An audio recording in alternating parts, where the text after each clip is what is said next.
அருட்பெருஞ்சோதி அருட்பெருஞ்சோதி தனிப்பெரும் கருணை அருட்பெருஞ்சோதி. எல்லா உயிர்களும் இன்புற்று வாழ்க, வள்ளல் மலரடி வாழ்க வாழ்க, கொல்லா விரதம் குவளை எல்லாம் ஓங்குக, நல்லோர் நினைத்த நலம் பெறுக, நன்றி நினைத்து எல்லோரும் வாழ்க இசைந்து.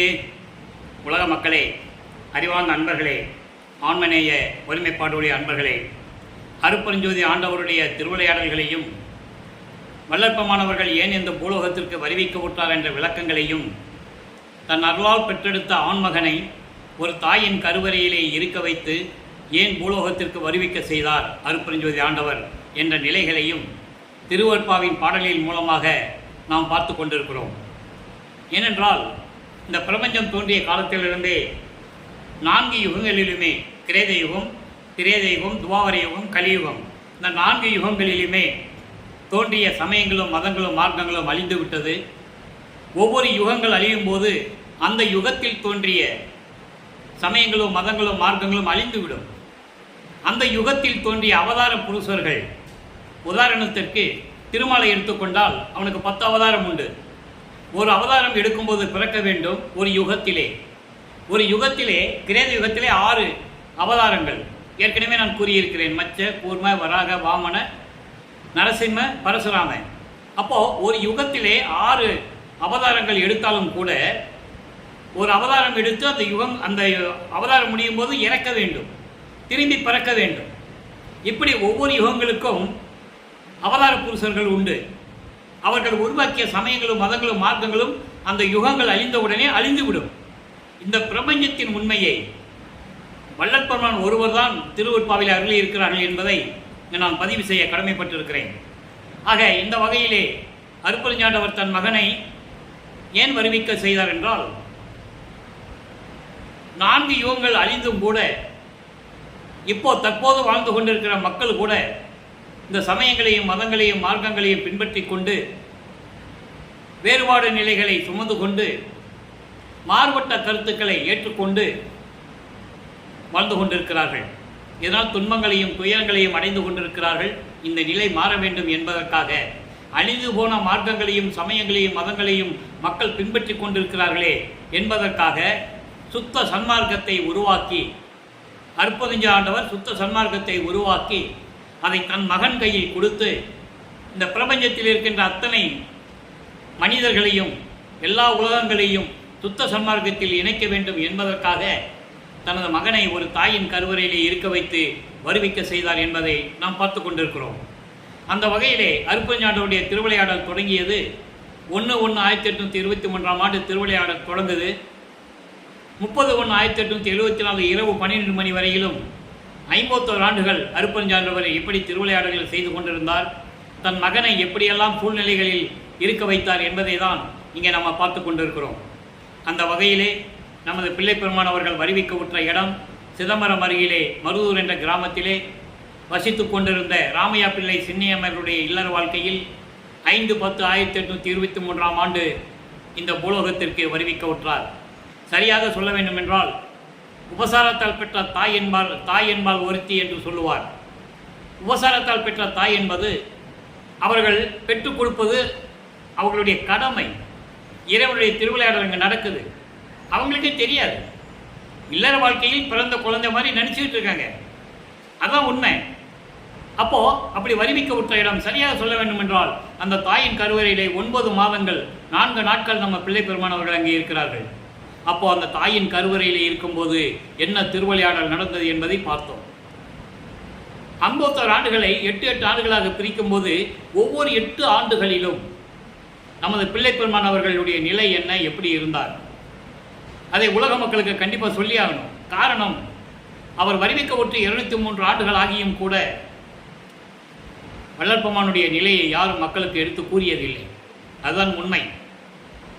அருட்பெருஞ்சாண்டவர் தன் அருளால் ஒரு ஆண்மகனை பெற்றெடுத்து செல்வப்பிள்ளை என்று பெயரிட்டு அங்கே சுத்த சிவஞான வெளியில் இருக்கின்ற சத்தியஞான சபையிலே வளர்த்து கொண்டிருக்கிறார். 51 ஆண்டுகள் தனது மகனை பூலோகத்திற்கு அனுப்ப வேண்டும். 51 ஆண்டுகள் தனது மகன் இந்த பூலோகத்திலே உலாவ வேண்டும், சமய நெறிகளிலே பின்பற்றி இருக்க வேண்டும். அதன் பிறகு அது பொய், இது தேவையில்லை என்று மக்களிடம் சொல்ல வேண்டும். அந்த நிலையை தான் நாம் பார்த்து கொண்டிருக்கிறோம். அப்படி வருவிக்க உற்று அந்த தாயின் கருவறையில் இருக்கும்போது இறைவனுடைய திருவிளையாடல் எப்படி நடந்தது என்பதை பார்த்தோம். கருவறை இருட்டாக இருக்கும்போது தந்தையே இருட்டில் கொண்டு வந்து வச்சுட்டே அப்பா அப்படின்னு சொல்லும்போது தன் மகனுக்கு வெளிச்சத்தை காட்டியது, ஒளி காட்டியது. தன் மகன் கருவறையில் அந்த தாயின் கருவறையிலே இருக்கும்போதே பசி என்று கூறும்போது தன் மகனுக்கு அருள் அமுதம் ஊட்டியது. உடம்பு புழுக்கமாக இருக்கிறதே, காற்று வரவில்லை தந்தையை, மூச்சு திணறுகிறதே என்று கூறும்போது தன் மகனுக்கு அமுத காற்று வீசியது. இதெல்லாம் தாயின் கருவறையில் நடக்குது. மக்கள்கிட்ட யார் சொன்னது? யார் சொல்லலையே. திருவருட்பாவில் இருக்கே, ஏன் சொல்லலை? அந்த விளக்கத்தை இன்னைக்கு நம்ம பார்க்க போகிறோம். ஏன் வளர்ப்பவனை பற்றி உலக மக்களுக்கு சொல்லலை? எதுக்கு மறைச்சாங்க? உண்மைகளை ஏன் மறைத்தார்கள் என்ற நிலையை இன்று நாம் பார்க்க போகிறோம். அப்போது அப்படி வருவிக்க உற்று அதன் பிறகு 5 மாத குழந்தையாக இருக்கும்போது சிதம்பரத்திலே தன் மகனுக்கு வெட்ட வெளியாக காட்டியது. அதுதான் சிதம்பர ரகசியம். சிவ ரகசியம் என்று கூறுவார் பிள்ளை பெருமானவர்கள். சிதம்பர ரகசியம் என்பது அருட்பெருஞ்சோதி ஆண்டவருடைய உண்மையான நிலையினுடைய ரகசியம். எப்படி தன் மகனுக்கு காட்டினார் என்பதை எல்லாம் பார்த்தோம். மாதங்கள் உருண்டோடுகிறது. சில மாதங்கள் கழித்து ராமையா பிள்ளை அவர்கள் காலமாகிறார்கள், இறந்து விடுகிறார்கள். அதற்கு முன்னாலே ஒரு சின்ன சம்பவம். தன் மகனுக்கு பெயர் வைக்க வேண்டும் என்பதற்காக பின்னலூர் என்ற கிராமத்தில் இருக்கின்ற ராமலிங்கேஸ்வரர் கோயிலிலே போய் ராமலிங்கம் என்று பெயர் வைக்கிறார்கள். மொட்டை போடுறாங்க. இந்த சைவ சமயத்தில் இருக்கிற சடங்குகள்லாம் செஞ்சிடுறாங்க. மொட்டை போட்டு காது குத்தி கடுக்கானம் போட்டாங்க. அந்த கடுக்கான பின்னால் கலத்தினது அருட்பெருஞ்சாண்டவர் என்பதை நம்ம பின்னால் விளக்கத்தை பார்த்துட்டோம். அப்போது இப்படி இருக்கும்போது அவர் காலமான உடனே சின்னம்மையார் அவர்கள் இந்த 5 குழந்தைகளை அழைத்து கொண்டு, அவருக்கு ஏற்கனவே 4 பிள்ளைகள் உண்டு. 2 ஆண் பிள்ளைகள், 2 பெண் பிள்ளைகள். அவர்கள் இல்லற வாழ்க்கையிலே பிறந்த குழந்தைகள். நமது பிள்ளை பெருமானவர்கள் இறைவனால் இறைவனுடைய மகனாக அந்த தாயின் கருவறையிலே இருந்து வருவிக்க உற்றார் என்பது அவருக்கு பிறப்பு இறப்பு இல்லை, இறைவனுடைய மகன் என்று பொருள். அவதரிக்கின்றவர்களுக்கு பிறப்பு இறப்பு உண்டு, பிறக்கிறவர்களுக்கு இறப்பு உண்டு. வல்லற்பமானவர்கள் ஒவ்வொரு யுகத்திலேயும் இருந்தவர் என்பதை திருவருட்பாவின் பாடல் மூலமாக நாம் பார்த்து கொண்டிருக்கிறோம். அந்த வகையிலே அவர்கள் இறந்த உடனே அந்த அம்மையார் இந்த 5 குழந்தைகளையும் அழைத்து கொண்டு பொன்னேரி அருகில் என்ற சின்ன காவனத்து கிராமத்துக்கு செல்லுகிறார்கள். அங்கே சில காரணங்களால் நீடித்து இருக்க முடியவில்லை. சென்னையிலே வந்து குடியேறுகிறார்கள். அவர்கள் குடியேறிய பகுதி ஏடுகணர் பகுதியில் இருக்கின்ற வீராசாமி தெருவிலே குடியேறுகிறார்கள். நமது குழந்தை இறைவன் வளர்ந்து கொண்டிருக்கிறார். இது முன்னுரை. இது ஒவ்வொரு நாளும் சொல்லி ஆகணும். மக்கள் மனசில் பதியணும். வல்லப்பெருமான் யார் என்ற நிலை மக்கள் மனசில் பதியணும். இது முன்னுரை. இப்போ ஆண்டுகள் உருண்டோடுகிறது. நமது பிள்ளை பெருமான் அவர்கள் வளர்ந்து கொண்டிருக்கிறார். முதல் 8 ஆண்டுகளில் என்ன திருவிளையாடல் நடந்தது? பள்ளிக்கூடத்தில் கொண்டு சேர்க்குறாங்க. படிக்க முடியாது, வந்துட்டார். இறைவனுடைய திருவிளையாடல். காரணம், தனது மகன் இந்த உலகியலிலே எந்த ஆசிரியரிடமும் இந்த சந்தை படிப்பை படிக்கக்கூடாது. தனது மகன் யாரையும் குருவாக ஏற்றுக்கொள்ளக்கூடாது. தனது மகன் காவி உடை அணியக்கூடாது. ஏன்னா ஒரு சமயத்தின் அடையாளம், சைவ சமயத்தின் அடையாளம். மற்ற மதங்களிலும் உண்டு, சமயங்களிலும் உண்டு. அது ஒரு அடையாளம். வெள்ளாடை அப்படி அல்ல, அது அடையாளம் அல்ல. ஆக இந்த நிலையில் இறைவனுடைய திருவிளையாடல் நடந்து கொண்டிருக்கிறது. அதை வல்லப்பெருமானவர்கள் சுத்த சன்மார்க்கத்தை பெற்ற பிறகு, இப்போ அவருக்கு தெரியாது, சுத்த சன்மார்க்கத்தை பெற்ற பிறகு நான் ஏன் பள்ளிக்கூடத்தில் படிக்கலை, நான் ஏன் பள்ளிக்கூடத்திலிருந்து வெளியே வந்தேன் அப்படின்ற நிலையெல்லாம் திருப்பள்ளி எழுச்சி என்ற பதிகத்திலே 7வது பாடலில் 5வது வரியில் சொல்லுவார். அதுக்கெல்லாம் நம்ம விளக்கத்தை பார்த்துட்டோம். ஏன்னா தினமும் அந்த விளக்கத்தை சொன்னோம்னா நமக்கு நேரம் கிடையாது, மற்ற விஷயங்களை பேச முடியாது, விளக்கங்களை கொடுக்க முடியாது. ஆக இப்படி திருவிளையாடல் நடக்குது. பள்ளிக்கூடத்திலிருந்து படிக்க முடியாதுன்னு வெளியே வந்துட்டாரு. இப்போ நமது பிள்ளை பெருமான் அவர்களுக்கு 8 ஆண்டுகள் ஆகிறது. 8 ஆண்டுகள் ஆகிறது. அப்போ இங்கே வீட்டில் இருக்க சொல்லுவாங்கள்ல, ராமலிங்கத்தை பள்ளிக்கூடத்தில் சேர்த்தோம், படிக்க முடியாதுன்னு வந்துட்டான், என்ன பிள்ளை இவன், என்ன பண்ண போகிறான்னு தெரியல. இப்படி நிலைகள் இருக்கும்போது அந்த குழந்தைக்கு எவ்வளோ சிக்கல் இருக்குன்னு நமக்கு தெரியும். பள்ளிக்கூடத்தில் சேர்த்து ஒரு பிள்ளை படிக்க போக முடியலன்னு அந்த வீட்டில் எவ்வளோ பிரச்சனைகள் இருக்கும். திட்டுவாங்க, அடிப்பாங்க, சோறு போட மாட்டாங்க. இப்படி நிலைகள்லாம் அங்கே உருவாகுது. அப்போது நமது குழந்தை இறைவனுக்கு நம்ம ஏண்டா பிறந்தோம் பாடல்கள் இருக்குங்க. அந்த விளக்கத்தை தான் சொல்கிறேன். நம்ம ஏண்டா பிறந்தோம், நான் ஏன் பிறந்தேன் அப்படின்லாம் சொல்லுவார். இந்த நிலைகள்லாம் நான் இப்படி இருந்தேனே அப்படின்லாம் சொல்லுவார். ஆக அவர் மனம் ஒரு நிலையில் இல்லாமல் மனம் அலைபாய்ந்து கொண்டிருக்கிறது. குழந்தைக்கு என்ன தெரியும்? குழந்தை இறைவனுக்கு அவருக்கு தனிமையான ஒரு இடம் கிடைக்கணும்னு தேடுறாரு. அப்படி கிடைச்சது தான் கந்த கோட்டம். அங்கே போய் முருகன் கோயிலில் தங்கிக்கிறாரு. எல்லாரும் தூங்கின பிறகு வீட்டுக்கு வர்றது, இதே நிலை தொடர்ந்து கொண்டிருக்கிறது. 9வது ஆண்டு தொடக்கத்தில் 2வது எட்டில் அருட்பெருஞ்சோதி ஆண்டவர் தன் மகன் முன் எழுந்தருளி, மகனே, நீ என் மகன், உன்னை இந்த பூலோகத்திற்கு வருவிக்க செய்தது நான் தான். உன்னால் காரியங்கள் இந்த பூலோகத்தில் நடக்க வேண்டியது இருக்கிறது. அன்பர்களே, நான் ஏற்கனவே கூறியது போல இங்கு பேசக்கூடிய விளக்கங்கள் கற்பனை அல்ல, கதை அல்ல, பாடல்களில் இருக்கின்ற விளக்கங்கள், உண்மைகள். இந்த உண்மைகளை மறைத்ததனால், 203 ஆண்டுகளாக மறைத்ததனால் மக்களுக்கு யாருக்கும் தெரியாது. அந்த பணியை எனது தந்தை வல்லற்பமானவர்கள் இந்த வள்ளலார் மொழியனுக்கு கட்டளையிட்டு இருக்கிறார். அந்த பணியை செம்மையாக செய்து கொண்டிருக்கிறேன். 8 ஆண்டுகள் எனக்கு கணக்கு, 5 ஆண்டுகள் நான் பேசியிருக்கிறேன், இன்னும் 3 ஆண்டுகள் பாக்கி இருக்கிறது. இது ஏன் சொல்கிறேன் என்றால், மக்களுக்கு புரிய வேண்டும். போகிற போக்கில் விளக்கம் சொல்கிறதல்ல. ஆக அதனால்தான் பாடலை சொல்லி விளக்கம் சொல்லிகிட்டு இருக்கோம். ஆக பிள்ளைப்பெருமான் அவர்கள் ஞானத்தை பெற்றுக்கொள்ளுகிறார் தந்தையிடமிருந்து. தந்தை மறைந்து விடுகிறார். இவருக்கு ஞானம் பிறந்தவுடனே பாடல்கள் பாடுகின்ற ஆற்றலை பெற்றுக்கொள்ளுகிறார்.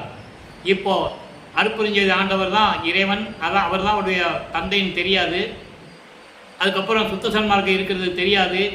சிவபெருமானை வழிபட்டு கொண்டிருக்கிறார். சிவபெருமான் யாருன்னா சைவ சமயத்தின் தலைவன். நல்லா புரிஞ்சுக்கணும். எல்லாருமே அருளை பெற்றது அருட்பெருஞ்சாண்டவர்கிட்ட தான்.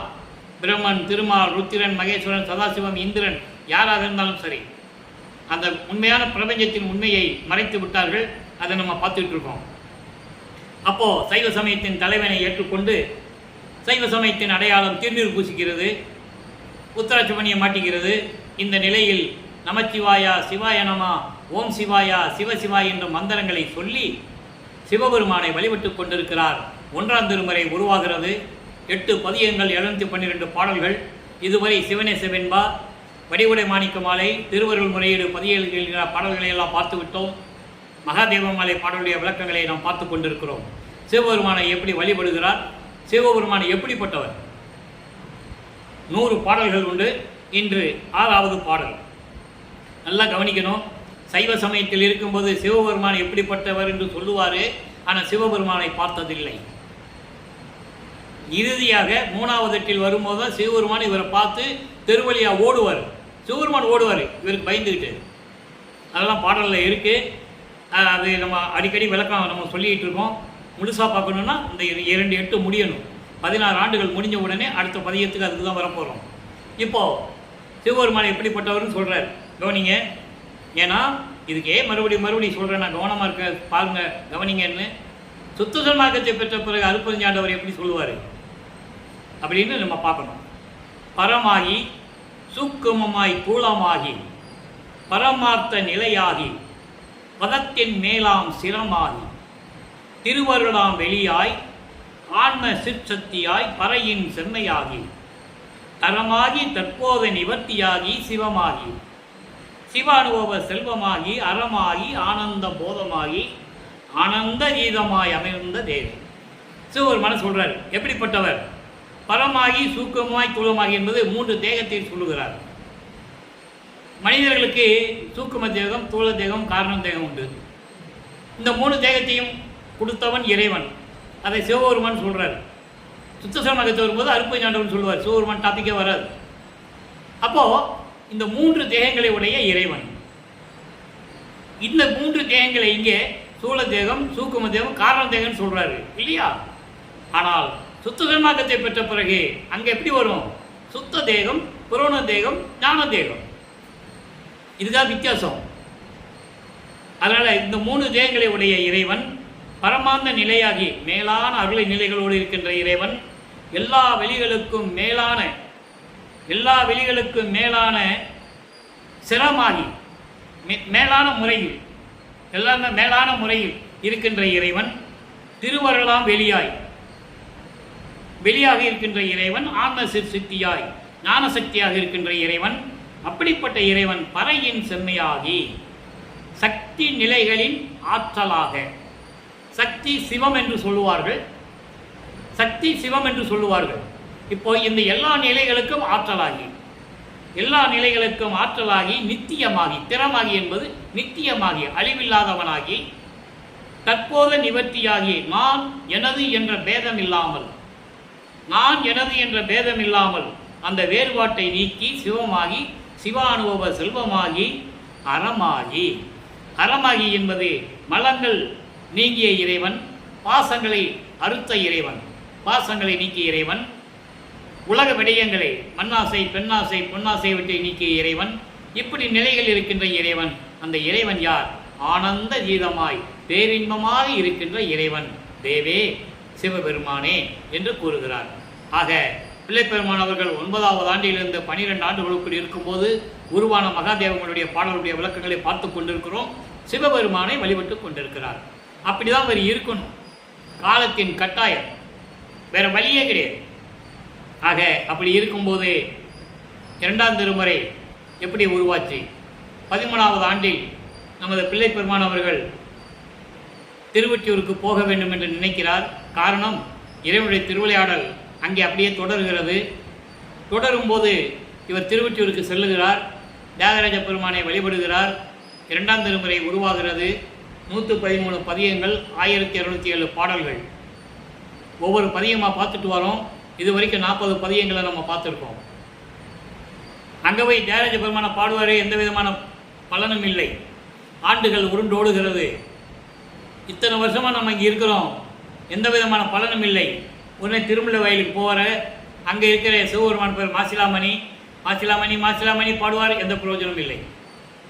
அதுக்கப்புறம் திருவள்ளித்தாய் வருவார், அங்கேயும் உருகி உருகி பாடுவார். பெத்த பிள்ளையை தெருவில் விட்டுட்டியே, நான் உலகத்துக்கு போக முடியாதுன்னு சொன்னேன், என்னை ஏமாற்றி கொண்டு வந்து வச்சுட்டு தெருவில் விட்டுட்டியே, எனக்கு எந்த விதமான பிரயோஜனம், எனக்கு எந்த விதமான வருத்தம் கிடையாது. உனக்கு பழி சொல் வருமே, பெற்ற பிள்ளையை தெருவில் விட்டு விட்டானே என்று சொல்லி உன்னை இந்த உலகம் பழிக்குமே, இது உனக்கு தேவைதானா? விரைவில் வந்து எனக்கு அருளை கொடு என்ற நிலையில் அவருடைய செயல்கள் நடந்து கொண்டிருக்கும். இப்போ பாருங்க, 2ஆம் திருமுறையிலே பதிக 49, 41 அவத்தொழிலுக்கு அலசல். அவத்தொழிலுக்கு அலசல் என்பது அதாவது தன்னுடைய இழிவான நிலைகளுக்கு, தன்னுடைய துன்பங்களுக்கும் துயரங்களுக்கும் காரணம் யார், அதை அலசி பார்த்து ஆராய்ந்து பார்த்து இறைவனிடம் சொல்லுவது, சிவபெருமானிடம் சொல்லுவது 7வது பாடல். நல்லா கவனிக்கணும். இந்த 7வது பாடலுக்கு இப்போ சிவபெருமான் அவர் பார்க்கல, அருளையும் கொடுக்கல. இந்த நிலையில் இந்த பாடலை பார்க்குறோம். சுத்த சன்மார்க்கத்தை பெற்ற பிறகு 6ஆம் திருமுறையில் பதிக 41 காட்சி கழிப்பில் எப்படி சொல்கிறார், காட்சி கழிப்பு என்ற பதியத்தில் எப்படி சொல்கிறார், ஒப்பிட்டு பார்த்து கொண்டிருக்கிறோம். பரிந்து நின்று உலக வாழ்க்கையில் உழலும் பரிசு ஒளிந்து என் மலக்கங்குள் இருந்திட நினது அருள் புரியாது இருத்தியேல் என் செய்வேன் எளியே. சிவபெருமானிட்ட சொல்ற, என் செய்வேன் எளியே எரிந்திட எயில் 3 அலற்றிய முதற்கண் எந்தையே எனக்கு உறும் துணையே விரிந்த பூந்தொழில் சூழ் ஒற்றியம்பதியில் மேவிய வித்தக வாழ்வே. இது பாடல். பாடலாம் உங்களுக்கு புரியாது. இறைவன் தயவும் கருணையும் அருளும் பெற்றிருந்தால்தான் இந்த பாடலுடைய விளக்கங்களை எல்லாம் சொல்ல முடியும். இங்க பாருங்க, பரிந்து நின்று உலக வாழ்க்கையில், அதாவது நீ என்னை இந்த பூலோகத்திற்கு வருவிக்க செய்து பரிந்து நின்று என்னை விரும்பி இங்கு கொண்டு வந்த வருவித்த கருணை வள்ளல் நீ சொல்லுவார். நீ விரும்பி தானே என்னை கொண்டு வந்த, இந்த பூலோகத்தை விரும்பி என்னை கொண்டு வந்துட்டு நான் படுகின்ற துன்பங்களும் துயரங்களும் இருக்கே, அந்த துன்பங்களையும் துயரங்களையும் அதோடு மட்டுமில்லை கங்குல் என்று சொல்லுவார். அறியாமை. கங்குல் என்பது இரவு, இரவு என்பது இருள், இருள் என்பது அறியாமை. இந்த மலங்களாலையும் அறியாமலையும் நான் சூழ்ந்து கொண்டு இருக்கின்றனே, இதை நீ நீக்கலைன்னா, நீ எனக்கு அருளை கொடுத்து இதை நீக்கலைன்னா நான் என்ன செய்வேன்? நான் என்ன செய்ய முடியும்? நீ தானே செய்யணும், அது உன் கடமையாச்சே. நீ என்ன இப்படி அலைய வைக்கிறையே, இதில் என்ன அர்த்தம் எனக்கு ஒன்றும் புரியல அப்படின்னு சொல்கிறார். இப்போ வளர்ப்புமானவர்கள் 16 ஆண்டுகளுக்குள் இருந்து கொண்டிருக்கிறார். நல்ல வயது இல்லையா? ஏங்குறார். இறைவனுடைய அருளை வாங்கிடணும் இப்படியாவது ஏங்குறார், நடக்கலை. ஆக இந்த நிலையில் சொல்கிறாரே, இந்த உலக வாழ்க்கைக்கு இந்த பூலோகத்தில் நீ விரும்பி கொண்டு வந்துட்டு என் துன்பங்களையும் துயரங்களையும் மலங்களையும் அறியாமையும் நீ நீக்காவிட்டால் நீ அருள் செய்யாவிட்டால், நீ அருளை கொடுக்காம இருந்துட்டா நான் என்ன செய்வேன் சொல்லிட்டு சொல்றாரு, எரிந்திட எயில் 3 அலற்றிய முதற்கண் எந்தையே. அதாவது ஒரு திருவிளையாடல் சொல்றாரு, முப்புறத்தை எரித்தவன் என்று சொல்லுவாங்க. அதாவது தரகாசூரனுடைய பிள்ளைகள் வித்துன்மாலி, தாரகச்சன், கமலாச்சன் 3 பேர் இருக்கிறாங்க. இந்த 3 பேரும், இந்த அரக்கர்கள் 3 பேரும் தேவர்களை துன்புறுத்திட்டு அவங்க உருவாக்கிய கோட்டையில் போய் ஒளிஞ்சுக்கிடுவாங்க. வித்துன்மாலி கட்டியது பொன்கோட்டை, தங்கத்திலான கோட்டை. தாரகச்சன் வெள்ளிக்கோட்டை, கமலாச்சன் இரும்பு கோட்டை. அது யாராலையும் ஒன்றும் பண்ண முடியாது. தேவர்களும் எத்தனை பேர் போராடி பார்த்துட்டாங்க, ஒன்றும் ஆகலை. சிவபெருமான முறையீடு செய்கிறாங்க. புன்னகையால், தன்னுடைய புன்னகையால் 3 கோட்டைகளையும் எரித்த முக்கண்ணுடைய இறைவனை, நெற்றிக்கண்ணுடைய சிவபெருமானை என்று கூறுகிறார். அதான் இங்கே சொல்றாரு, எரிந்திட எயில் 3 அலற்றிய, அந்த 3 கோட்டைகளையும் முப்புறத்தையும் திரிபுரம் என்று சொல்லுவார் வல்லப்பமானவர்கள். திரிபுரம், இந்த 33 இந்த முப்புறத்தையும் அளித்த இறைவனே, எனக்கு இருக்கின்ற ஒரே துணை நீதானே, உன்னை விட்ட யார் இருக்கா? என்றே மெய் கண்ட நான் மற்ற பொய் கண்ட தெய்வங்களை மேவுவேணும்னு சொல்லுவார் ஒரு பாடல். நான் ஒன்றை தானே நம்பி இருக்கிறேன், நீ தானே உண்மையான கடவுள் நினச்சிக்கிட்டு இருக்கேன். யாரை சொல்கிறாரு? சிவபெருமான. சுத்த சன்மார்க்கத்தை வாங்கின பிறகு சிவபெருமானை விட்டுருவார், அதெல்லாம் தேவையில்லைன்றுவார். அங்கே சொல்லுவார், மறந்தும் என்ற நாவால் உரைக்க மாட்டேன் சிறு தெய்வ நாமங்களை. அங்கே வந்து சொல்லுவார், இவங்கெல்லாம் சிறு தெய்வங்கள், இவங்களை யார் கும்பிடுறது, நான் கும்பிட மாட்டேன் அப்படின்னு சொல்லுவார். அப்போ அப்படிப்பட்ட இறைவனே, பூஞ்சோலைகளும் நீர்நிலைகளும் தென்னஞ்சோலைகளும் பண்ணைகளும் வயல்களும் சூழ்ந்து எழிலோடு திகழ்ந்து கொண்டிருக்கின்ற திருவொற்றியூரில் இருக்கின்ற இறைவனே, சிவபெருமானே, எனக்கு விரைவில் வந்து அருள வேண்டும் என்று சொல்லுகிறார். ஆக இவர் 2:8 வரைக்கும் 16 ஆண்டுகள் வரைக்கும் 1824 1840 ஆண்டுகள் வரை இந்த 16 ஆண்டுகளிலும் அவருடைய நிலை என்பதை நாம் பார்த்து கொண்டிருக்கிறோம். நிறைய விளக்கங்கள் இருக்கு. 3 வருஷம் சொல்லணும். 3வது எட்டில் எப்படி இருந்தார், 4வது எட்டில் எப்படி இருந்தார், 5வது எட்டில் சுத்த சன்மார்க்கத்தை எப்படி வாங்கினார், இதெல்லாம் சொல்லணும்ல. நம்ம ஏற்கனவே திருவள்ளுவர் அருப்பஞ்சாண்டுடைய திருவிளையாடல் என்ற பதியத்தில் ஓரளவுக்கு சொல்லியிருக்கோம். இன்னும் முழுசாக சொல்லலை, அதனால பிரித்து சொல்லிட்டு இருக்கோம், மக்களுக்கு தெரியணும்னு. இப்போ 16 ஆண்டுகள் வரைக்கும் இவர் சைவ சமயத்தில் இருந்து கொண்டு, சைவ நெறியில் இருந்து கொண்டு, சிவபெருமானை வழிபட்டு கொண்டு, திருநீரை பூசிக்கிட்டு இந்த நிலையில் அவர் இருந்து கொண்டிருக்கிறார். அவர் விரும்பி சிவபெருமானை வழிபட்டதில்லை, அவர் விரும்பி நமச்சிவாய் என்று சொன்னதில்லை, அவருக்கே தெரியாது. அந்த நிலையில் அவர் இருந்து கொண்டிருக்கிறார்கள். இப்போ பாருங்க, சுத்த சன்மார்க்கத்தை வாங்கின பிறகு 6ஆம் திருமுறையிலே பதிகம் 41 காட்சி கழிப்பு என்ற பதிகத்திலே என்ன சொல்றார்? உண்மையான இறைவன் யார், எப்படி அந்த இறைவன் இருக்கிறார், எப்படி ஆட்கொண்டார், தனக்கு எப்படியெல்லாம் அருளை கொடுத்தார், நல்லா கவனிக்கணும். மருந்தானை, முதல்ல பாடல் சொல்லிடுறேன். மருந்தானை மணி யானை, மணி யானை, மணியான அனவனை, மணி போன்ற இறைவனும் சொல்லுவார். மணி யானை வலுத்தான் என்ற மந்திரங்கள் ஆனானை, வான நாட்டு விருந்தானை, உறவானை நண்பினானை, மேலானை மேலானை கீழானை, மேல் கீழ் என்ன பொருந்தானை. நல்லா கவனிக்கணும். ஏன்னா நான் ஏற்கனவே சொல்லியிருக்கேன், திருவருட்பா விளக்கங்களை இறைவனுடைய தயவும் கருணையும் இல்லைன்னா விளக்கமாக சொல்ல முடியாது. நூல் விளக்கம் சொல்லலாம், தமிழ் அகராதியை பார்த்து அந்த வார்த்தைக்கு ஏற்ற அர்த்தத்தை வேணால் சொல்லலாம், விளக்கம் சொல்ல முடியாது. மருந்தானைன்னா என்ன விளக்கம் சொல்லுவீங்க? மணியானை என்ன விளக்கம் சொல்லுவீங்க? அகராதியில் இருக்காது, தமிழ் அகராதியில் இருக்காது. நான் ஏன் சொல்கிறேன்னு அதை மறுபடியும் இறைவனுடைய தயவாலே அருளை பெற்றதனால் இந்த விளக்கம் நான் உங்களுக்கு தரேன்.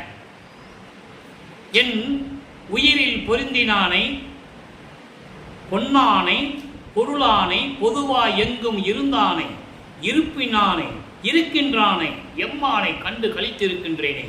எப்படிப்பட்ட இறைவனை பார்த்தாராம்? மருந்தானை. மருந்தானை என்பது நோய்களை தீர்க்கக்கூடிய, உயிரினங்களுக்கு வரக்கூடிய நோய்களை தீர்க்கக்கூடிய மருந்து போன்ற இறைவன். பிறவி துன்பத்தையும் இறப்பு துன்பத்தையும் நீக்கக்கூடிய இறைவன், மரணமில்லா பெருவாழ்வில் இருந்து கொண்டிருக்கின்ற இறைவன், அருட்பெருஞ்சோதி ஆண்டவர். சொல்லிட்டாரா? மணி யானை. மணி யானை என்பது 9 நிலைகள் உண்டு. நவமணி நிலைகள் என்ற ஒரு நிலைகள் உண்டு. அதை சொல்லிடுறேன், நல்லா கவனிச்சிட்டு வாங்க. ஏன்னா இது யாராலையும் கூற முடியாத விளக்கங்கள் அப்படின்னு நான் நினச்சிட்டு இருக்கேன். இறைவன் எனக்கு கொடுத்த பதில தான், உனக்கு மட்டும்தான் இந்த விளக்கம் கொடுத்துருக்கேன்னு சொல்லியிருக்கிறாரு. பார்ப்போம். நவநிலை நினைகள்: பரம்பரமணி, பராபரமணி, அரும்பெறல்மணி, கனகமணி, சரவொளிமணி, கலை நிலைமணி, வித்தகமணி, சித்திசைமணி, வளர் ஒளிமணி. இந்த 9 மணிகளும் அகவல்ல பாடல் உண்டு. அகவல்ல இந்த பாடல் இருக்கு. இப்போ இந்த பரம்பரமணி என்பது அண்டத்தையும் அண்டத்தில் இருக்கின்ற அத்தனை நிலைகளையும் காட்டுவது. பராபரமணி என்பது பிண்டத்தையும் பிண்ட நிலைகளையும் காட்டுவது. அருள்பெறல் மணி என்பது நினைத்ததை நினைத்தபடி செய்வது. கனகமணி என்பது விண்ணுலகத்தில் இருக்கின்ற அத்தனை நிலைகளையும் காட்டி கொடுப்பது, காட்டுவது.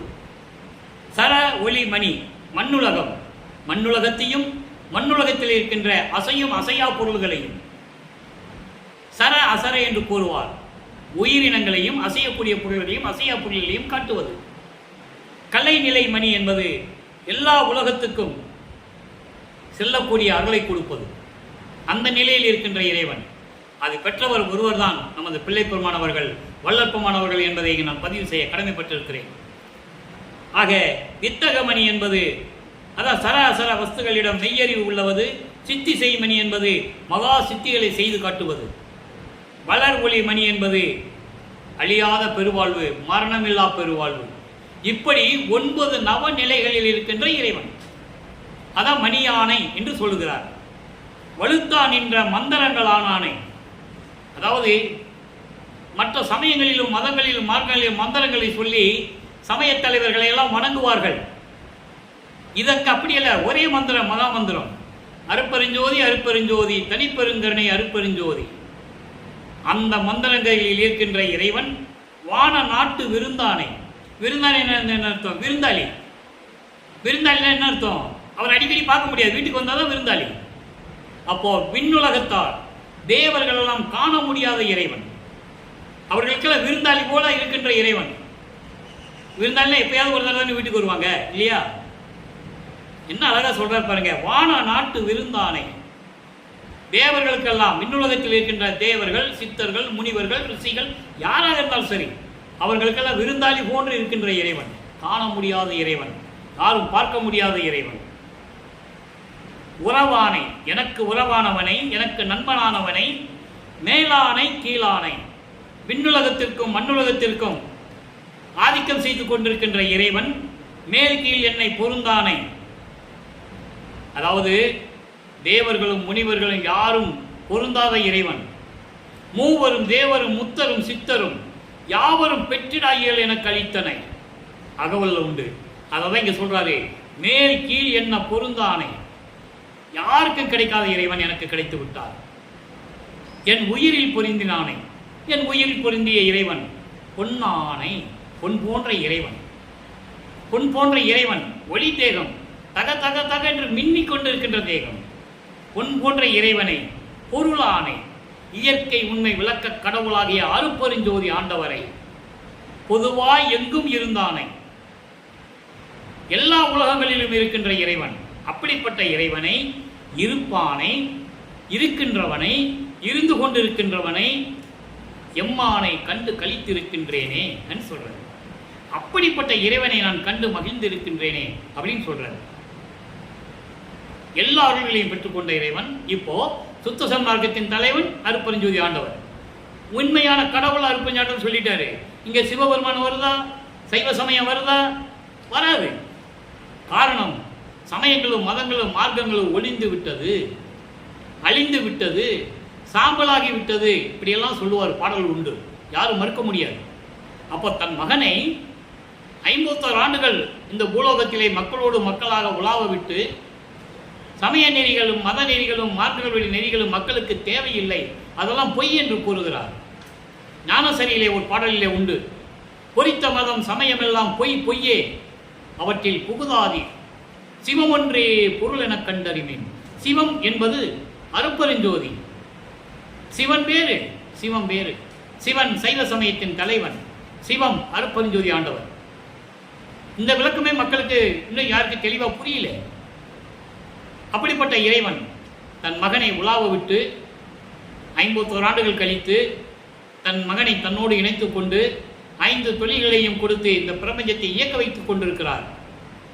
ஆக்கி தொழில், ஆக்கி அழித்தல் முதலாம் தொழில் ஓர் 5ஐயும் தேக்கி அமுது நீ செய் என்றான். தூக்கி எடுத்தான், அணைத்தான். சிற்றம்பல இரவாத தேவம் கொடுத்தான், சிற்றம்பலத்து என்போ. எப்படி சொல்றார் பாருங்க. படைக்கும் தொழில் ஒரு தொழில் மட்டுமல்ல. காரணம், பிரம்மன், திருமால், ருத்திரன், மகேஸ்வரன், சதாசிவம் எல்லாமே அவங்க தொழிலை செஞ்சுக்கிட்டு இருந்தான். பிரம்மன் படைக்கும் தொழிலை செய்து கொண்டிருந்தான். திருமால் காக்கும் தொழிலை செய்து கொண்டிருந்தான். ருத்திரன் அழித்தல், மகேஸ்வரன் மறைத்தல், அருளர் சதாசிவம். அதாவது பிரம்மனுடைய ஆயுள் காலம் முடிந்து அவனுக்கு 4,32,000 வருஷம் தான். அவனுடைய ஆயுள் காலம் முடிந்த உடனே அந்த படைக்கும் தொழிலை சேர்த்து திருமால் செய்ய வேண்டும். அப்ப திருமாலுக்கு 2 பிரம்மன் ஆயுசு, 8,64,000 வருடங்கள். ஆயுசு முடிந்தால் அவன் இறந்து தான் போகணும். எல்லாருக்கும் உண்டு. எல்லா புராணங்களிலும் கூட நீங்க படித்திருக்கலாம். வல்லப்பமன் தெளிவாக கூறுகிறார். அப்படி கிருஷ்ணன் திருமால் கிருஷ்ண அவதாரம் இருக்கும்போது அங்கே பாரத போர் முடிந்த உடனே அந்த உடம்பை இந்த மண்ணில் போட்டுதான் செல்லுகிறான். இங்கேதான் இறக்கிறான். அதே போல திரேயுகத்திலே தோன்றிய ராமாவதாரம் கூட ராமன் சராயு நதியிலே மூழ்கி உயிரை விடுகிறான். யாரும் மறுக்க முடியாது. இப்படி பல வகைகள், பல நிலைகள் உண்டு. எல்லாருமே மடிந்துதான் போக வேண்டும். அந்த பிரபஞ்சத்தின் உண்மையை மண் போட்டு மறைத்து விட்டார்கள், மண் போட்டு மூடி விட்டார்கள் என்று சொல்லுவார். பிரபஞ்சத்தின் உண்மைகளை எல்லாம் ஒரு பெட்டியில வைத்து மூடி வைத்து விட்டான் ஒரு வல்லவன். அந்த பூட்டை திறக்க தான் நான் வந்திருக்கேன்னு சொல்றேன். அந்த பூட்டை திறக்கணும்னா என்ன பண்ணணும்? சுத்த சன்மார்க்கத்தில் இருக்கணும். அருட்பெருஞ்சாண்டவரை ஏத்துக்கணும். அருட்பெருஞ்சாண்டவரை ஏத்துக்கிட்டாதான் உங்களுக்கு எல்லாருக்கும் கிடைக்கும். கொலையும் புலையும் தவிர்க்க வேண்டும். கொல்லா விரதம் தன்னை கொல்லாரை காணில் ஒரு புல் என எண்ணி புறம்பொழிகன்னு சொல்லுவார். நான் எந்த உயிரையும் கொல்ல மாட்டேன்னு சொல்லி சபதம் எடுக்காதவனை நீ பார்த்தீங்கன்னா அவனும் ஒரு தூசிக்கு சமமாக நினைச்சு அவனை விட்டுட்டு வெளியே போயிடுன்ற, விலகி போன்னு சொல்ற. ஏன் இவ்வளவு கடுமையாக சொல்லுகிறார் என்பதை புரிந்து கொள்ள வேண்டும். அப்படி சொன்னாவது மக்கள் கேட்பாங்களேன்னு தான் சொன்னார். அவர் தயவும் கருணையும் உள்ள இறைவன், தயவும் கருணையும் உள்ளவர். ஏன் சில இடங்களில் மிகவும் கடுமையாக சாடுகிறார்? ஏன் கடுமையாக சொல்லுகிறார் என்றால் அவருக்கு கோபம் வருகிற அளவுக்கு மக்கள் நடந்து கொண்டிருந்தார்கள். அதான் உண்மையான நிலை. இவ்வளவு சொல்லியும் கேட்க மாட்டேன்றார்களே, என்ன செய்வது என்ற கோபம் அவருக்கும் உண்டு. அதனால சொல்றாரு, நீங்க அதெல்லாம் விட்டுட்டு வாங்க சுத்த சன்மார்க்கத்துக்கு, நீங்க என்ன வேணாலும் கேட்டு வாங்கிக்கங்க, நாங்க கொடுக்க தயாராக இருக்கிறோம்னு சொல்றாரு. சித்தி விழாத்துக்கு போனாங்க, நீங்க பார்க்கலாம். அவர் சொன்னதை போர்டில் எழுதி போட்டிருப்பாங்க. தாய், தந்தை, உறவினர்கள், ஆப்தர்களால் செய்யப்பட்ட உதவி எவ்வளவோ அதை விட கோடான கோடி பங்கு கிடைக்கும் நீங்க இங்க வந்தா. சித்தி உலகத்துக்கு வந்தா கிடைக்கும்னு சொல்றாரு. அப்போ அதை வாங்கணும்னு நம்ம எப்படி இருக்கணும்? கொலையும் புலையும் தவிர்த்து இருக்க வேண்டும். சிறு தெய்வங்களை வழிபடக்கூடாது. இந்த நிலையில நீங்க சித்தி உலகத்துக்கு வந்தா நீங்க நினைச்சதை வாங்கிக்கலாம். அதுக்கு வேற உதாரணம் யாருமே இல்லை. இந்த வள்ளலார் ஊழியனே சாட்சி. கைகால் விளங்காம வந்தவன். இது ஏன் சொல்றேன்னா, என்னுடைய பெருமை அல்ல, இறைவனுடைய அருள், இறைவனுடைய தயவு கருணை எப்படி இருக்கும் அதை நான் அனுபவித்தவன். 10 வருடங்களாக அனுபவித்தவன் நான். அதுதான் நான் சொல்றேன், சத்தியம் இது. நீங்க வந்து சித்தி வளாகத்தில் வந்து அருட்பெருஞ்சோதி அருட்பெருஞ்சோதி தனிப்பெருங்கனை அருட்பெருஞ்சோதி தந்தையே எனக்கு ஏன் இந்த நிலைமை, நீங்க ஏதாவது கொடுக்கக்கூடாதுன்னு கேளுங்க. அப்பாகிட்ட கேட்போம்ல, அம்மாகிட்ட கேட்போம்ல, கேளுங்க. அப்பாகிட்ட அம்மாகிட்ட கேட்கறத விட அதிகமாக கொடுப்பார். அதான் சொல்றாரு, தாய், தந்தை, உறவினர்கள், ஆப்தர்களால் செய்யப்பட்ட உதவி எவ்வளவோ அதை விட கோடான கோடி பங்கு கிடைக்கின்றாரு. ஆனா நம்ம செய்ய வேண்டியது என்ன? கொலையும் புலையும் தவிர்க்க வேண்டும். உயிர் கொலை செய்யக்கூடாது. கோழி அடிக்கக்கூடாது, ஆட்டை அறுக்கக்கூடாது, பன்னி அடிக்கக்கூடாது, மாட்டை அறுக்கக்கூடாது, அதை சாப்பிடக்கூடாது. இது 2 முக்கியமாக விடணும். விட்டாச்சுன்னா என்ன வேணாலும் வாங்கிக்கலாம் அவர்கிட்ட. இது சத்தியம். அவர் அருள் பெற்றவன் என்ற முறையில் சொல்லுகிறேன். ஆக எல்லாருமே சுத்த சன்மார்க்கத்தில் இணைய வேண்டும். வள்ளல் பெருமான் இறைவனுடைய மகனாக வருவிக்கவுற்று 51 ஆண்டுகள் மக்களோட மக்களாக இருந்து சுத்த சன்மார்க்கத்தை சொல்லியே யார் கேட்கல. அவர் இறைவனான பிறகு கூட சித்தி வளாகத்திலே அருட்பெருஞ்சாண்டவர் தன் மகனை தன்னோடு இணைத்துக் கொள்ளுகிறார். காரணம், இறைவன் ஒருவனாக இருக்க வேண்டும். வேற எந்த சமயத்திலையும் எந்த மதத்திலையும் எந்த மார்க்கத்திலையும் கிடையாது. சிவபெருமான் நெற்றிக்கண்ணிலிருந்து முருகனை கொண்டு வந்தான்னு புராணம் சொல்லுது. ஆனா கடவுளை ரெண்டாக்கிட்டாங்கல்ல. முருகனை கும்பிடுறாங்க, சிவபெருமானை கும்பிடுறாங்க. பிறகு எப்படி கடவுளை ஒன்றாக முடியும்? அந்த நிலைக்காக தன் மகனை தன்னோடு இணைத்துக் கொள்ளுகிறார். ஜோதியாகிக் கொள்ளுகிறார். அருட்பெருஞ்சோதி ஆகிறார்கள். சுத்த சன்மார்க்கத்தின் தலையாய கடமை, தலையாய நெறியே கடவுள் ஒருவன் தான். அவன் தீப வடிவில் ஒளி வடிவில் இருக்கிறான் என்று உலக மக்களுக்கு பறைசாட்ட வேண்டும். அல்ஜோதி ஆனேன் என்று அறையப்பா முரசு, அருளாட்சி பெற்றேன் என்று அறையப்பா முரசு, மறுசார்பு தீர்ந்தேன் என்று அறையப்பா முரசு, மரணம் தவிர்த்தேன் என்று அறையப்பா முரசு. பிரபஞ்சத்தின் வெற்றி அது. பிரபஞ்சத்திலே சொல்லுகிறார், நான் அருள் ஜோதியை ஆகிவிட்டேன், அருட்பெருஞ்சோதி ஆகிவிட்டேன் என்று கூறுகிறார். ஒரு பாடல்ல சொல்லுவார், இவன் அவனாகிவிட்டான் என்று சொல்லுவார். அதுக்கு என்ன அர்த்தம்னா, பாடல் உண்டு, இவன் அவனாகிவிட்டான் சொல்லுவார். எனது தந்தை அருட்பெருஞ்சோதி ஆண்டவரால் இந்த பூலோகத்திற்கு ஒரு தாயின் வழியாக நான் வருவிக்கவுற்று எனக்கு ராமலிங்கம் என்று பெயர் வைத்தார்கள். அந்த பெயரோடு விளங்கி கொண்டிருந்தேன். அப்படிப்பட்ட இந்த ராமலிங்கத்தை சைவ சமயத்தில் இருக்க வைத்து அதன் பிறகு இது தேவையில்லை மகனை என்று சொல்லி சுத்த சன்மார்க்கத்தை கொடுத்து என்னை ஆண்டவனாக்கி விட்டான் என் தந்தை. இவன் அவனாகி விட்டான். ராமலிங்கமாகிய இவன் அருட்பெருஞ்சோதி ஆண்டவராகிய அவனாகி விட்டான் என்று சொல்லுவார். இந்த பிரபஞ்சத்தில் யார் சொன்னது? கோடான கோடி ரிஷிகள் முனிவர்கள் தோன்றினார்கள். அவர்களுக்கு ஏற்றபடி அவர்கள் தலைவர்களை நினைத்து தவம் இருந்தார்கள். அவர்களுடைய தலைவர்களிடம் பெற்றுக்கொண்டார்கள். அது கர்ம சித்தி, யோக சித்தி. கர்ம சித்தி 3.25 வருஷம் தான் இருக்கும், அதுக்கப்புறம் நிற்காது. யோக சித்தி 108 வருஷம் தான் நிற்கும், அதுக்கப்புறம் அவனுக்கு சக்தி இழந்துடும். ஞான சித்தியை பெற்றது யார்? வல்லப்பமான ஒருவர் தான் என்பதை திருவுட்பாவிலே 64வது பதிகத்திலே, திருவந்தியார் என்ற பதிகத்திலே 10வது பாடலிலே கூறுவார். முத்தியை பெற்றேன், அம்முத்தியினால் ஞான சித்தியை உற்றேன்.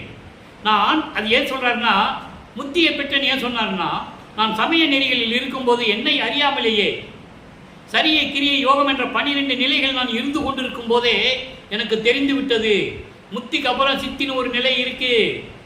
முத்தி என்பது முந்துரு சாதனம். அத்தகைய அருளை அருட்பெருஞ்சோதி தகவல்ல இருக்கு. சித்தி என்பது நிலை சார்ந்த நிலை சேர்ந்த அனுபவம். இறைவனோட சேர்ந்த அனுபவம் தான் சித்தி. அதான் ஞான சித்தி. முத்தியை பெற்றேன், அம்முத்தியினால் ஞான சித்தியை உற்றேன். முத்தியை கடந்து போன எல்லாம் ஏமாந்துட்டாங்க. ஞான சித்தி இருக்கு யாருக்கும் தெரியாது. நான் ஞான சித்தியை பெற்றுக்கொண்டேன். சித்த நானேன் என்று உந்தி பெற நான் கடவுளாயிட்டேன்னு சொல்றேன். யார் சொன்னது? நினைச்சு பாருங்க. யார் வேணா எடுத்துக்காங்க. புராணத்தில் காவியங்கள் நடந்த எத்தனை தலைவனை வேணா எடுத்துக்காங்க. யாராவது நான் கடவுள் ஆயிட்டேன், நான் தான் கடவுள்னு சொல்லியிருக்காங்களா? சொல்ல மாட்டாங்க, முடியாது. கடவுளுடைய தூதன்னு சொல்லுவாங்க, கடவுள் என்னை அனுப்பியிருக்காருன்னு சொல்லுவாங்க, கடவுளிட்ட கட்டளையை நான் செய்கிறேன்னு சொல்லுவாங்க. நான் கடவுளாயிட்டேன்னு யாரும் சொன்னதில்லை. வல்லப்பவன் சொல்லுகிறார், இவன் அவனாகிவிட்டான். ராமலிங்கமாகிய இவன் அவனாகிவிட்டான். முடிஞ்சு போச்சு. ஆக அப்படிப்பட்ட இறைவனை அன்பர்களே, நீங்கள்லாம் சுத்த சன்மார்க்கத்தில் இணைந்து, சுத்த சன்மார்க்கன்றது ஒரு வினோதமான மார்க்கம் அல்ல. அதை நீங்கள் முதல்ல புரிஞ்சுக்கணும். சுத்த சன்மார்க்கம் என்பது கொலையும் புலையும் விட்டுணும். அருட்பெருஞ்சாண்டவர் தான் கடவுள்னு ஏற்றுக்கணும். அவர் உருவம் இல்லை, தீப வடிவில் இருக்கார், அவ்வளோதான். இந்த சமயங்களையும் மதங்களையும் மார்க்கம் சொன்ன சடங்குகள் தேவையில்லை. ஊதுவத்தி ஏற்றி கொடுத்துறது, பூ வைக்கிறது, கற்பூரம் ஏற்றி கொடுத்துறது, திண்ணூர் பூசிக்கிறது, இதெல்லாம் தேவையில்லை. இதுதான் சுத்த சன்மார்க்கம். வேறு ஒன்றுமே கிடையாது. ஜீவகானிய ஒழுக்கம் இருக்கணும், உயிர் நேயம் இருக்கணும், இரக்கம் இருக்கணும், தயவு இருக்கணும், கருணை இருக்கணும். இதுதான் சுத்த சன்மார்க்கம். வேறு ஒன்றும் கிடையாது. இதை மக்களிடம் சொல்லாமதனால் மக்கள் இதை சுத்த சன்மார்க்கத்தை வினோதமாக பார்க்கிறார்கள். ஏதோ ஒரு புதுசாக மாதிரி பார்க்குறாங்க. அப்படி கிடையாது. இது இறைவனால் உருவாக்கப்பட்ட மார்க்கம். மித்த மார்க்கங்கள் மதங்கள் எல்லாம் மனிதனால் உருவாக்கப்பட்டது, அழிந்து விட்டது. இதுதான் சத்தியம், இதுதான் உண்மை, திருவுட்பாவில் இருக்கின்ற உண்மை. நீங்கள் திருவருட்பால் எடுத்து பார்த்துக்கலாம். யாராலையும் மறுக்கவும் முடியாது, மறக்கவும் முடியாது. ஆக அப்படிப்பட்ட நிலையில் இருக்கிற சுத்த சன்மார்க்கத்திலே நீங்களாம் இணைந்து மக்களே இறைவனை வணங்கி அருப்பெருஞ்சோதி அருப்பெருஞ்சோதி தனிப்பெருங்கனை அருப்பெருஞ்சோதி என்ற மகாமந்திரத்தை சொல்லி இறைவனுடைய செல்வங்களையும் பொருள்களையும் அருள்களையும் எல்லாவற்றையும் நீங்கள் பெற்றுக்கொண்டு இந்த வையகத்தில் நோயற்ற வாழ்வில் மரணமில்லா பெருவாழ்வில் நீங்கள் வாழ வேண்டும் என்று இறைவனுடைய அருள் பெற்றவன் என்ற முறையிலும் இறைவனுடைய தயவையும் கருணையும் பெற்ற இந்த வள்ளலார் ஊழியன் என்ற முறையிலும் உங்களை வாழ்த்தி வணங்கி விடைபெறுகிறேன். நன்றி, வணக்கம். அருட்பெருஞ்சோதி அருட்பெருஞ்சோதி தனிப்பெரும் கருணை அருட்பெருஞ்சோதி. தினமும் இறைவனுடைய திருவிளையாடல்களும் வள்ளற்பெருமானுடைய திருவருள் நிலைகளும் தினமும் வரும். நீங்கள் கண்டு கழித்து மகிழ்ந்து அருளை பெற்றுக்கொள்ளுங்கள்.